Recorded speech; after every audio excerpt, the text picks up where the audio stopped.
Good afternoon, north of 44 degrees. It is crane day plus 59, so 2 full months since the house has been set. And right now, we are in pretty much a paperwork hold. I didn't come up last weekend. Spent time getting ready, packing the house up, getting ready to move. So the last weekend, the holdup was the certificate of occupancy, waiting for the county to come through and do all the final inspections and give us the paperwork. Most of their inspectors are part-time, only inspect 1 or 2 days a week. So we were kind of holding on their time schedule. This last week, we got a new wrinkle. The mortgage company, Greenstone, if you're interested, if you're in the Midwest and you are buying acreage, highly recommend Greenstone. Not sponsored, but they are a great company. We've worked with them a couple times now. They're phenomenal. They did not require a survey when the house went up. So we thought, easy peasy, should be good to go. Now, the title company came back this week and said, oh no, you must have a survey.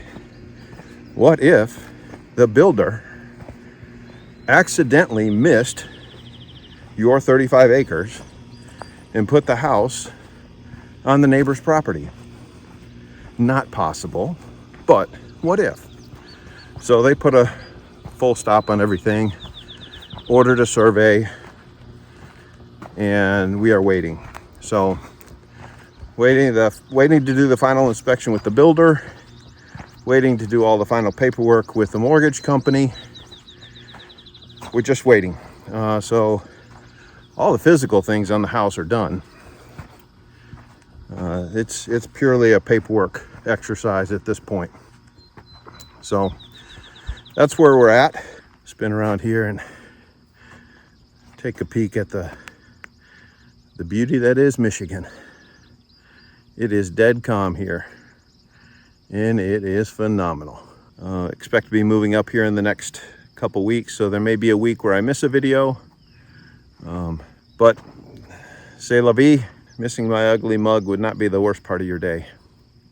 So I'm gonna set up the time-lapse camera and see if this sunset turns out to be anything. And then we'll catch you in the morning.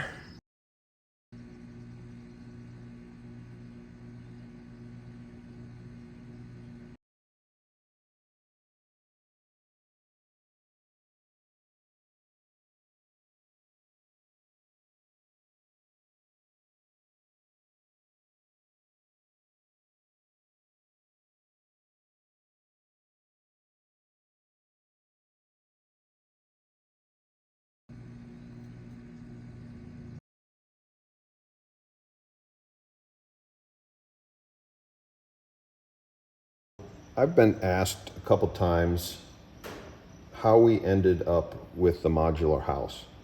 And to be honest, this is the second attempt at building on this site. The first one was a barn dominium that we were going to do. And one of the advantages of stick built is you can do anything you want. It's always a function of time and money. So we had started down the design path and we're making decisions. The footprint of the house was roughly the same as we're doing now. Understanding that we already owned the land, the electric was in, the well was in, the septic was in, and all of that was sized for a second building. That project started going kind of crazy. We kind of crossed the $400,000 mark. We were approaching $500,000 for the build, and then the interest rates went up, and we kind of blew past $500,000 for the overall cost of the project. At that point, I pulled the rope, got off the bus, and said, we need to hold up. Let's do something different. So we just put everything on hold. A little while later, my wife found a posting one of the neighbors was selling their place, and that, disclosed in that write-up that it was a modular house. So did some quick research on modular houses because we knew nothing about them, and decided that it was a worthwhile path to investigate. So in this area, we found 3 modular home manufacturers that had been around for a long time and had good reputations. So each of those manufacturers have a myriad of floor plans. And some manufacturers even have, different models, if you will, of houses. We looked at the floor plans and, kind of settled on, kind of 2-bedroom, 2-bath, or 3-bedroom, 2-bath was kind of where we wanted to be. So did a deep dive on the floor plans and came up with 2 of the manufacturers had floor plans that we really liked.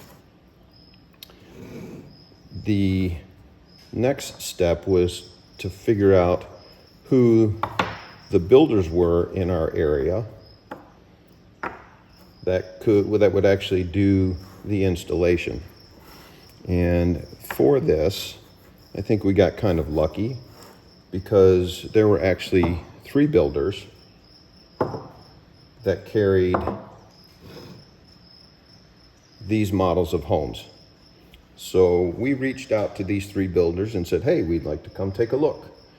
And the responses were mixed. Some said, yep, stop by, we're here all the time, feel free to come in and walk around. On the other end of the spectrum, there was, some easy questions. What are you looking for? What size are you looking for? What's your budget? Just some qualifying questions, if you will. So we made appointments, and on one day we drove up and we visited all 3 builders. So we did that, and turns out that due to where they were laid out, we actually visited the builder number 3 first with this manufacturer. Stopped by, this builder said, he was the one that kind of qualified and asked a few questions. When we stopped by at the day and the time, we sat down, we talked to him. He gave us a folder full of information. Here's the floor plan that you were looking for. Here's kind of a rough cost breakdown. Here's some other information. We thought, nice. We went out in the yard and we started looking at the houses. Now, none of the 3 builders had our particular model on the lot, but they had something similar. My wife was looking more at layout. I was looking more at quality. Went through this builder, went through the next 2. I think we did build or manufacturer B second, and then back to the second builder with manufacturer C. Was real interesting. The variety in what the builders had on their lots was interesting. Some were on trailers, as I said. Others were on kind of a block foundation. Some had a very simple entry up to the door. Others had more of a porch with railings to make it look a little more appealing. Interior wise, I know, this builder, the interiors were perfect. There were no cracks in the walls, there were no dings, there were no dents. They pretty much looked move-in ready. The other builders, varied. Some were, all of them were put together, but some had varying degrees of quality on their demo models. So we, talked about it and decided that if quality was a thing that that was important to us, the way that the builders presented their demo models was a telling factor. If the attention to detail on the demo models was a 10 out of a 10, then it was more likely that their attention to detail on our house was going to be just as high. So after one day of looking, we decided that we were going to go with manufacturer B in this builder. This manufacturer happened to be Commodore. The builder was Fremont Homes. So we called the builder and said, hey, we want to move forward. We talked about timing and next steps and things. We put a small deposit down, decided that we would rather build early in the season versus late. We are north of 44 degrees and winters can be pretty rough. A late season build could potentially mean, we're moving in during the winter, and that did not seem appealing. So we pushed off for 7 or 8 months, kind of gave that season away, went in the fall of last year, put another deposit down, made all the final choices, and we're off to the races. So that's kind of how we got to where we are. Coming up in the next week or two, we're going to do the final walkthrough with the builder, and he has agreed to sit down and have a discussion with me on his thoughts on modular versus other forms of building. So looking forward to that. As soon as that happens, I'll get it posted so you can enjoy it as well. Thanks everybody. Talk to you soon.